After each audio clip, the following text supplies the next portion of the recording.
Yo, what is up, guys? Happy Monday. Welcome to today's quick little presentation, and we're going to be talking about how you can win, not just in fitness, but in life. So all these principles that I'm going to share with you in today's presentation, you can literally apply to your relationships, your work, your everything else that you want to win in life. You can use these principles to pretty much win in life. But specifically, we're going to be talking about how you can win in fitness. And now, first things first, like what does winning even mean, right? So when we talk about fitness, it probably means getting into better shape, working out, eating healthy, sleeping more, reducing our stress levels, all this stuff, right? So in order to understand how we can actually win in fitness, we must first know how to lose, right? And I think most people know how to do that. I myself used to, I guess, be a loser when it came to fitness. I did everything that I probably should not have done. I pretty much did the opposite of what a in-shape person would do. I would eat junk food, I would neglect my sleep, I would not exercise, I would constantly be super stressed. I would do everything almost like the opposite of what an in shape and healthy person would do, right? And so I want to try this activity with you guys, and let's do this live as you're watching this, and it's called inversion thinking. So this is a critical thinking technique that involves considering the opposite of what you want, which is actually a really cool little thought experiment. So for example, when aiming for a goal, you might typically ask yourself, how can I best achieve goal X? Let's say, how can I best achieve to get in shape? Rather, with inversion thinking, you would ask yourself, what are all the things I could do to prevent myself from reaching X goal, getting in shape, right? And so if I wanted to be healthier, what are all the things that I could prevent myself from doing to eat healthier? Well, we could break this down step by step. If I did not want to eat healthy, what would I do? I would eat unhealthy. And what does that mean? I would probably in my kitchen, in my fridge, in my pantry, I'd probably just surround myself with a bunch of junk food, right? I'd have chips, Pop-Tarts, sugary cereals. In my pantry, in the freezer, I'd have frozen pizzas.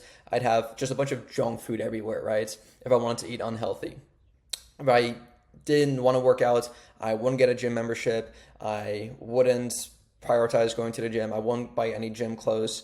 I won't do any of that stuff, right? If I didn't want to sleep more, I'd probably pull out all-nighters. I'd probably play video games with my friends all night. I probably won't have a sleeping routine. I probably won't do any of that stuff, right? If I did not want to reduce my stress levels, if I constantly wanted to be more stressed, I would probably be super reactive instead of proactive.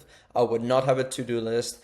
I would let the slightest things get the best of me, right? And so these are just some really quick examples of what not to do in order to do what we actually want to do, right? So I think most of us know how to lose, right? It's like, okay, if I wanted to get in shape, if I wanted to eat healthier, I know how to do the opposite of that. Simply eat unhealthy, right? And how do we do that? By surrounding ourselves with a bunch of junk food, probably order food all the time, not have any healthy food on hand, not do any meal prep, not do any of that stuff, right? So most people know how to lose, which honestly is pretty simple. But here's the cool thing about that. Now all we have to do is simply flip it on its head and say, let's just try to do the opposite of that, right? So same example, if I wanted to eat healthier, instead of having a bunch of junk food in my environment, I probably will have a bunch of healthy food in my environment. If I go into my pantry, into my fridge, I probably have just a bunch of healthy foods, single grain foods, my whole grains, my oats, rice, pasta. I'd have a bunch of fruits and vegetables in my fridge ready to be eaten. If I want to take a step further, I'd probably have a bunch of meal prep in my fridge as well, because it makes it so much more convenient for me to eat healthy, right? I'd probably get rid of all the junk food. I'd have all my proteins. I'd have some protein powder to make it easier for me to hit my protein goals. I'd have a water bottle on me at all times to make sure that I'm staying hydrated, right? If I wanted to work out more, I'd probably get myself a gym membership at the closest, nearest location. I'd probably have a fitness coach, right, to hold me accountable. I'd probably go with a couple of my buddies to also hold me accountable. I'd probably invest into, again, a fitness coach to make sure that I'm on a proper program, that I have a proper meal plan, that I have the structure around my routine to make sure that I actually not just do the thing, but then actually see results by doing the thing as well, right? I probably invest in a bunch of really cool gym clothes that kind of motivate me to actually go to the gym. I get a nice pair of running shoes. I do all these things to work out more, right? If I wanted to sleep more, I probably have a solid bedtime routine. I probably go to bed at the same time and wake up at the same time every single morning to make sure that my circadian rhythm, like my body's biological clock, kind of knows exactly when it should start to get tired and when it should start to wake up. That's exactly what I would do if I wanted to sleep more. And if I wanted to reduce my stress levels, I would probably be more proactive instead of reactive. I'd have my to-do list, which I have here. I write in it every single day just so I know exactly when things are due, when I should be doing certain tasks. So this will make my life so much more stress-free. So we've just identified how to lose in fitness and how to win in fitness. And the way that we figured out how to win in fitness is by simply knowing what to do in terms of like how to lose, which I think most people know how to lose, right? It's pretty easy, and just flip that on its head and do the opposite of that, right? And if we break it down like that, you kind of like come to realize that, okay, this is actually not as difficult as I thought it was going to be, right? And so I want you to imagine the least successful version of yourself and identify all the behaviors that guarantee failure, right? And so we literally just listed all of these out in terms of like not eating healthy, not working out, not sleeping, and constantly just being really stressed, right? And so inverting these behaviors actually helps us understand what actions lead to success, aka the opposite of what losers would do. And now the more detailed the instructions are, the more chances of success. And so if we break it down, it's like, okay, it's one thing saying eat healthy, but what does that actually mean, right? It's like, okay, well, let's try to focus on eating more single ingredient foods, right? Okay, it's like, what are those? Okay, those are foods that only have one ingredient in them. A potato. How many ingredients does a potato have? Well, I mean, I think it's just one, right? Whereas French fries, how many ingredients do they have? Well, I mean, okay, they're fried in a bunch of oils. There's probably salt on it, some MSG, whatever, right? Let's take a chicken breast, right? Plain chicken breast, how many ingredients? Just one, chicken, right? Whereas fried chicken, I mean, okay, it's got the fried stuff, it's got the batter, it's probably got a bunch of seasonings, it's got a bunch of oils, a bunch of fats in it as well, right? So if we can break it down into like easier to follow steps, it just makes it easier to do that, right? When it comes to working out, okay, how do I actually work out? So let's break it down step by step. Step 1, get yourself a gym membership. Step 2, get yourself some gym clothes. Step 3, go into your car. Step 4, drive to the gym. Step 5, get out of your car, go into the gym. Step 6, go into the facility, walk around. Step 7, open up your app, the Barbarian app, obviously, right? Step 8, look at what exercises you have to do. Step 9, go to the first machine. Step 10, do your warm-up. Step 11, do your first warm-up sets. Step whatever, 12 we're on now, do your first working sets. So it's like the more steps that we can break it down, it's like, okay, can I do step 1 to step 2? Yes, I can get a gym membership. Okay, awesome. Step 1 is done.